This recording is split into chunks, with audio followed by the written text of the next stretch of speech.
Yun, so as you can see, ito, we have the example si Charlie. Yan, singer po siya. So, singer cooperative po yung sample natin. So, here, makikita nyo is the 7 roles is present. Pero po pag may account na po kayo is limited na po siya for 3. I-explain ko later. So, here, start po tayo kay admin. Ito po yung pinaka-first na ibibigay sa inyo na account.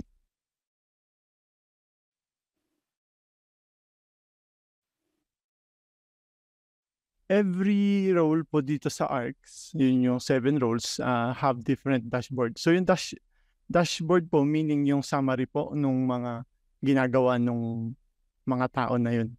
So nandun po naka-list. So dito makikita niyo yung latest news, yung parang bulletin board natin sa co-op. Imbes sa office, ayun, nandito na siya.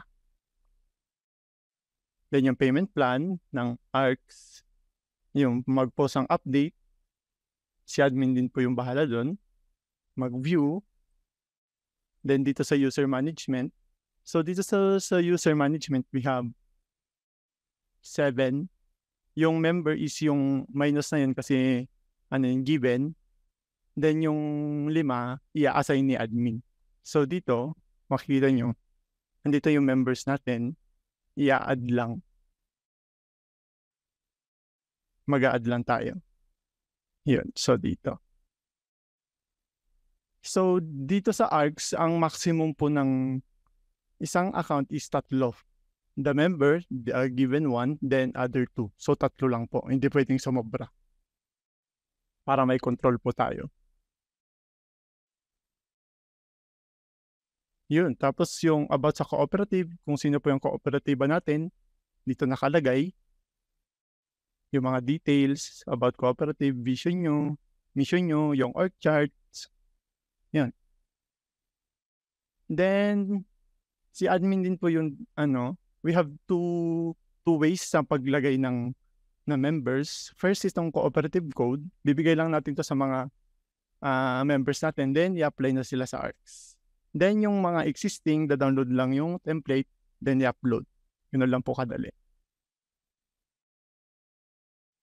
So next, punta tayo kay membership committee. Ayun po, pag may questions po kayo, i-log nyo lang po dun sa chat natin, i-type nyo, sagutin natin mamaya. Okay, so sa membership, in short, yun nga, membership, siya taga-handle ng members. So first, ito rin, may dashboard din siya. Overview, the members. Ito yung membership database natin. Yung mga pending, approve, and yung decline. Yun, pag na-approve na, parang kanina, andito na rin. Yung details nila, then yung board resolution. Then pwede rin natin i-download. Para sa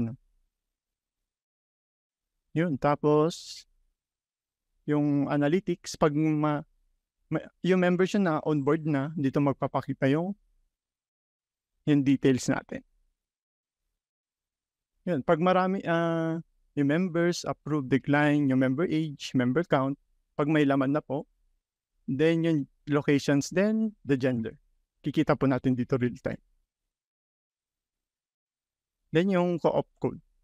Dito rin natin makikita. So next, punta tayo kay member. So si member na approve na. So here makikita nyo, may ulit siya, iba ulit yung dashboard. So kikita nyo yung accounts niya. For example, dito yung savings ni Charlie, nakalagay na dito. Yung mga loans niya na pending, ito nakalagay. Yung pag may i-disburse na si co-op, dito rin. Yung mga active loans niya, ipakita dito. Kung ilang araw na lang, hindi pa siya nagbabayad. Yun. Then magbayad din, pwede na rin dito. Diretso na. Yun. Tapos pag maglo-loan naman tayo, pipili lang tayo dito. So parang bangko. O di ba bangko na? Ito sample. So yung loanable max natin, then yung minimum. Kikita natin dito. Then kung hindi naman sure si member, maglalagay lang tayo ng amount. Kunwari 2,000 yung ilo-loan ni member, 3 months, yung rate natin, calculate. Yan, lalabas dito yung diminishing amortization niya sa baba. The next yung sa share capital, yun assign na share capitals ng member, dito rin makikita. Yung co-op updates, yung kanina, si admin may trabaho nun, papakita dito. Then, about co-op, yun ulit. So, next, punta tayo kay credit. So, dito kay credit, in short, siya taga-hawak ng utang. Yun. Utang at savings. So, dito makikita nyo yung active loans, yung pending loans, yung mga decline na loans. Yun, yung mga pending, siya po mag-a-approve. So, sa ARCS po kasi may, ayon sa typical cooperative kasi, di ba may approval tayo. Pag may nag-loan, approve ni credit, approve ni board kung depende po sa policy po ng co-op nyo, then treasurer disbursement. Yun i-review dito kung pasok ba siya. Yun, naglo-loan siya, unemployed. Yun. Titingnan lang. Then, pag active, yun din. Dito rin yung details. So, yung analytics din, pag marami na, mas maganda pag marami na pong data para makita niya talaga. Papakita po dito. Total balance, locations, etc. Then, dito rin mag-a-add nung loans. So, dito magse-select lang yung loan product natin, yung product ni co-op sa loan specifically. Yun, malalagay tayo na minimum, maximum, yung interest term, ano ba yan, monthly, quarterly, or yearly, the interest, yung co-maker ng loan kung ilan, then reference persons, then service fee, kung yung co-op yung gumagamit ng fix or yung percentage amount, pwede nyo i-select. Then yung other fees, kunwari admin fees, stamp fees, yun, max of 3. Then yung requirements ng loan, lalagay nyo lang dito. Yun. Tapos pag i-edit, dito lang din, yun, edit. Then sa savings, same din. Lalagay lang, employee savings, tapos yung sa nakalink. Then description, the minimum deposit, the interest term, kung ilan. Yun. Yun po si credit. So next, punta tayo kay treasurer. So dito kay treasurer, yun din, trabaho niya taga-monitor ng labas at pasok ng finances ni co-op. So dito makikita niya yung inflow, yung pasok ng pera, sino yung mga nagbayad, yun. Yung mga labas ng pera, dito rin. Yung mga deposits, kung i-approve niya, dito lalabas, pending or approve. Yung mga bagong deposits, kung bago yung member, yun. Kalagay dito, approve. Then yung loan payments, kung nagbayad siya, bayad dun sa member. Ayun din po pala, may mobile app si ARC. So yung member, pwede niyang makita yung pinakita ko po kanina. Pwede niyang makita doon kung ilan yung loans niya, yung share capital niya, yun. Yung deposits niya. Yun, yung loans, then yung withdrawal sa savings. Approval po ulit. Typical cooperative style. Then next, punta tayo kay accountant. So dito kay accountant, yung accounting system. So dito, makikita natin yung first dito sa entries, makikita natin yung mga entry. Pwede natin i-reverse. Yun. Then, dito po sa charts of accounts, unahin mo natin to. So itong charts of accounts na to is provided po ni CDA. So 342 po siya. Pag may account po kayo na wala, yung po closest, hindi po tayo pwede magdagdag. Kasi ito talaga yung ni CDA din. So ito, para siyang mini encyclopedia. Kung nakalimutan niyo yung ibig sabihin, search nyo lang po dito.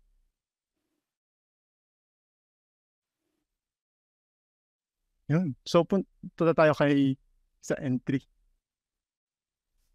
So, dito sa entry, kasi nasanay tayo sa rows and columns sa Excel. So, dito, ang ginawa namin is cards. So, nandito yung filtering, kung cash receipts lang, cash disbursement, revenue. Yan.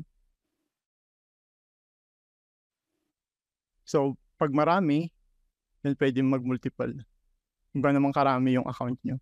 Isang pindot lang. Yun, so example, ang problema po kasi natin is laging hindi balance yung mga natin, yung account. So, kunwari, lagay tayo ng share capital.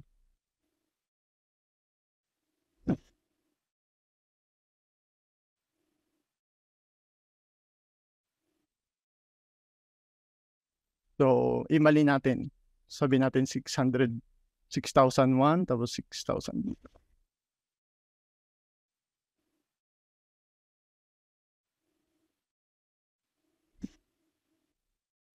So, pagkasabit natin, ayun na, may harang na agad siya para hindi po magulo sa reports.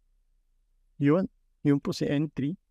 Tapos sa pending entries naman, ito naman yung mga transactions kanina, yung mga loans, withdrawals, deposits. Yun, pag na-approve na po lahat yun, pupunta kay accountant for recording sa ating entry, sa journal entry. Ko-complete lang po niya para mag-ano sa reports. Yun. Next kay account, ito naman po yung individual accounts kung gusto nyo makita. So, cash in bank. So, kunwari March, nakikita na agad dito. Hindi na kailangan maghalungkat ng mga Excel file o mga libro. Then, pwedeng i-PDF, i-print, yun, bigay agad kay BOD para makita niya or kay management. The next, kay subsidiary, ito naman po yung mga non-members natin, yung mga suppliers natin, yung mga bank, i-link lang natin siya dito para mag-register sa system. Yun po sa may mga bookkeeper at dyan. Yun po. As an IT din po yun. Feeling ko maganda din siya. Kasi pag nakikita ko, parang nahihirapan pag sa Excel.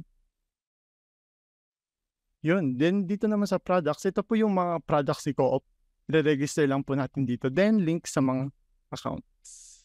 Yung mga loans, yung kanina po, yung mga nakita nyo kanina, nakalagay dito. Then, next, ito sa report. So, ito po yung ni ARCS. So, we have 4, 1, 2, 3, 4, the balance sheet, the statement of financial conditions, statement of operations, and cash flow. So, sample natin yung isa lang, si trial balance, para yung report. Yun.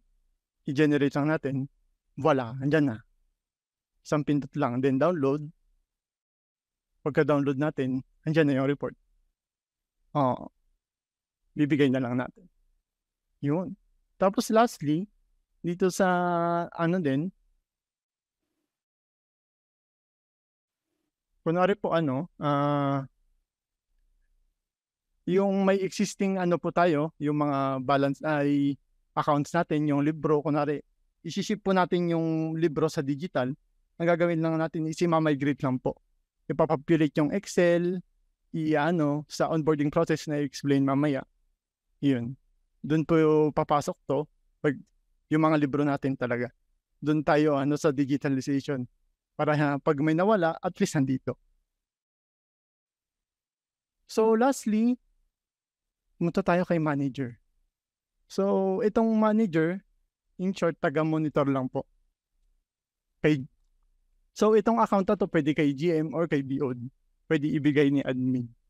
Ito makikita yung subscribe share ni Co-op, yung paid up shares, yung members, active loans, collections, yung mga payments, the share capitals, yung mga nagbayad, yung mga upcoming, then overdues, yung mga logs. Ito po, mahalaga tong logs kung sino pong nag-release ng ganito.